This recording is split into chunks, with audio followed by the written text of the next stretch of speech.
So you've decided you want to be a full-time content creator. First of all, congratulations. That's a big step to take, but I know you're going to do amazing. Now, from someone that's been creating content online for the last 6 years or so, I want to share some tips with you and a strategy that I would use if I was starting from zero, trying to become a full-time content creator. I want to go into some tips about how to stand out amongst the crowd online, what platform to use based on the type of content that you're going to be creating, and how to stay consistent so you don't burn yourself out. Let's talk about it. One of the biggest things I see with people who are just getting started or who are not where they want to be yet is not being confident in their position. You have to be confident in your spot, be confident in your position and what you can bring to this space. You got to go all in. You got to decide that this is what you're going to do. You're going to make it happen and you really got to go for it. I'm not talking about being subpar on posting, on your posting habits, being subpar on the type of content that you're creating, being subpar on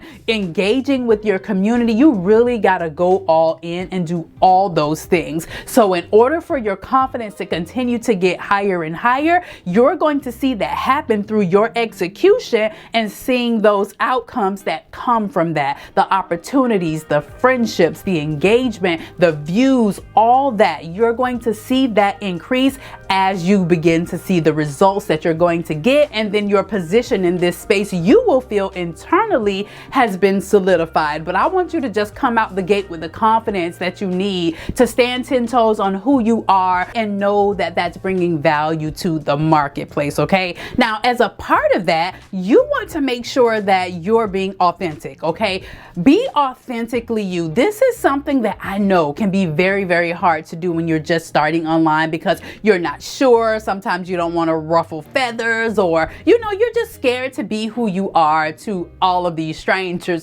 But let me tell you, being authentic and being exactly who you are online, it will pay off, because that's how you are going to cultivate an audience that likes the things that you like, are interested in the same topics that you're interested in, or that just want to hear from you and what you have to say, because you will draw your people, right? Birds of a feather, they say they flock together. So if you're over there and you're talking about your fashion stuff or your beauty stuff, those people who enjoy the same things will find you based on the type of content that you're creating and your personality. Because let's be honest, there's probably thousands of creators that are going to be creating the exact same things that you're going to be creating, but it's you, your personality, how you do it, how you say it, how you deliver it, that's going to bring your people and cause them to want to stay. Basically, make sure you get out here and you stand for something. If fashion is your thing and you just believe that everyone can look good on a dime,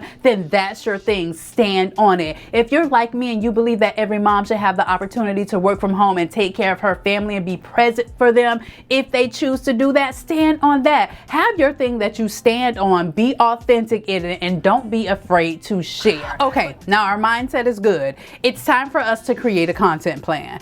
The first thing you want to do is to decide what your goals are going to be. What is it that you're trying to accomplish, okay?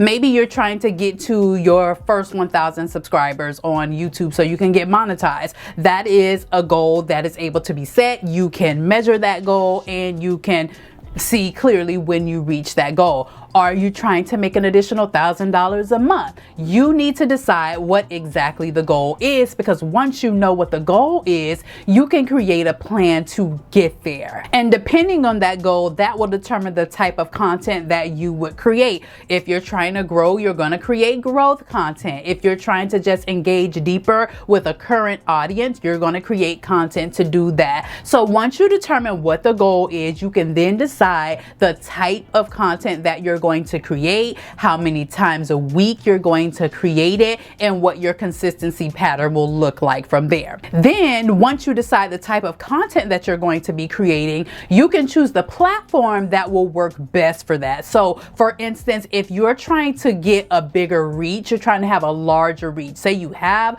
a current audience, but you want to go further, you want to be, found by many more people. In my opinion, a search-based platform would be great great for that, and something like YouTube would actually be perfect because you have that search capability where people can continually find you, and it is a discoverable platform where people can discover new people because YouTube and its algorithm promotes you out to new people. So you know that if you're creating a specific type of content, let's say it's a teaching content, that YouTube would be the platform for you. If you're doing something like DIY and you're just trying to connect more with, you know, women that like to do arts and crafts and DIY type of stuff, maybe Pinterest works best for you. So you really have to decide what platform works right for the type of content you create. And a great way to do that is just by going to those platforms and searching the type of things that you want to create and seeing what that opportunity is on the platform. So you'll be able to tell based on the number of views maybe a video gets on YouTube. You can tell whether this is something that the audience wants.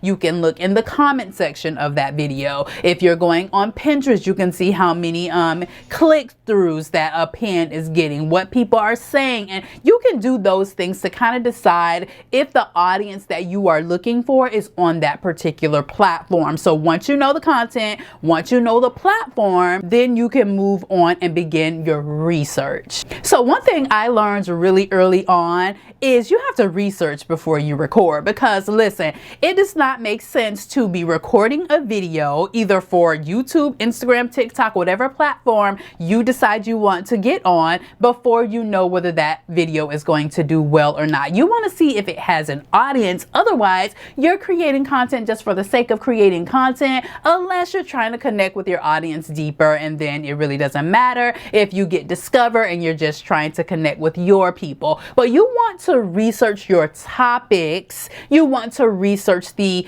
style in which content is produced so that you can connect with new people, because ultimately the overall goal out here is always to grow and to get seen by more and more people each day. So researching your video ideas before you do them makes a whole lot of sense to ensure that your video is going to do well on the back end. Now, once the content plan is in place, it's time to implement. Now, the implementation process becomes a lot easier when you have a content workflow. A content workflow are the things that you need to do and the steps that you need to take in order to complete a piece of content. And when your content workflow is effective, it makes the creation process go a lot smoother, and it helps you to be able to create more high quality content on a consistent basis without wasting time or money for that matter. For instance, my YouTube workflow goes a little something like this. First, I outline the video. Then I film all the A-roll. This is me, the talking part. Secondly, I film any B-roll that's necessary. Those are clips that go on the top of it just to add to the video. Then I choose the music. That's what's going to make the video feel full, not have those strange pauses and cause the viewership to go down on the video. Next, I'll edit the video, like take out all of the moments where I was rambling on and on and on.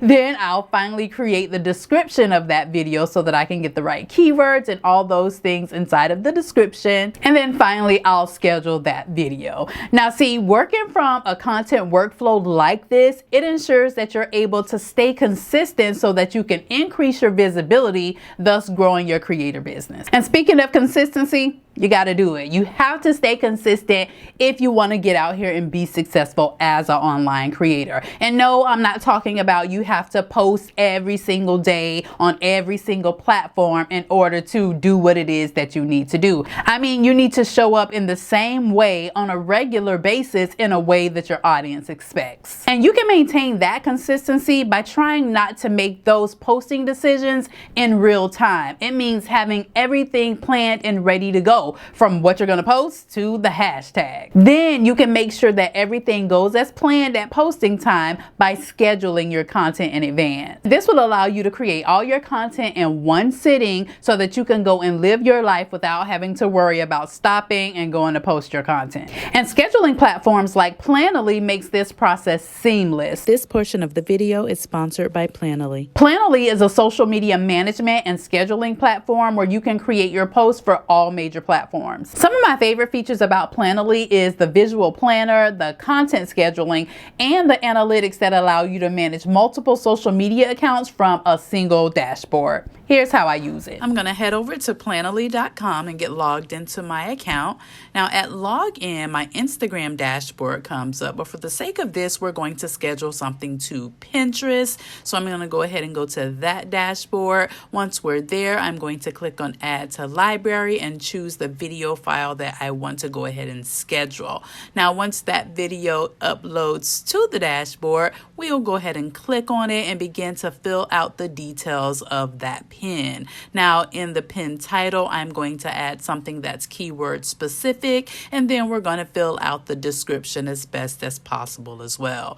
After doing that, it asks you for the URL that you'd like that pin to go to. We filled that out. We're going to choose a board for our pin, and then we're going to choose the date that we want this pin to go live. And once we're done with all that, we choose the time, and then we go ahead and click on Save That Pin, and boom, it's all scheduled and ready to go. Now if you hover over, it'll show you exactly the post that you have scheduled to go live, and you can even click on it to go ahead and make any changes if necessary. One of the newest features to Planoly, which I'm super excited about, is the YouTube auto posting. It allows you to schedule all of your long form videos and your shorts directly in the Planoly dashboard. From the online dashboard, click the account switcher on your profile name in the top left corner. Select Add Multi-Channel Workspace and link your YouTube.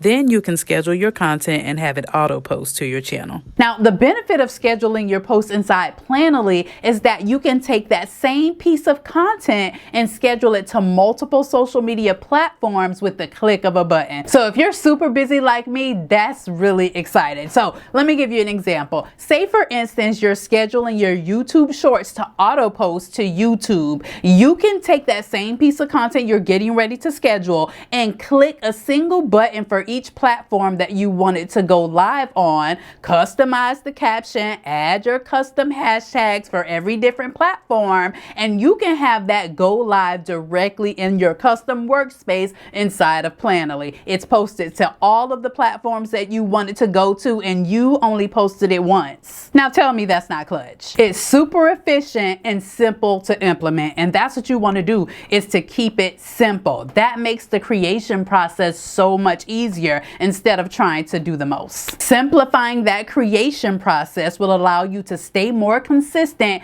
and show up on more social media platforms with more ease than ever before. So we're going to implement our content plan by scheduling our content in Planoly so that we're more efficient and saving time and energy in the process. Now, you've implemented your content plan for about 90 days. Now it's time to focus on getting better. That looks like continuing to practice your craft. You got to get out here and create consistent content in order for it to get better, because obviously you'll be better on day 90 than you were in day 1. So I want you to consistently create that content, consistently get feedback from your audience, and just continue to audit and improve what you are doing.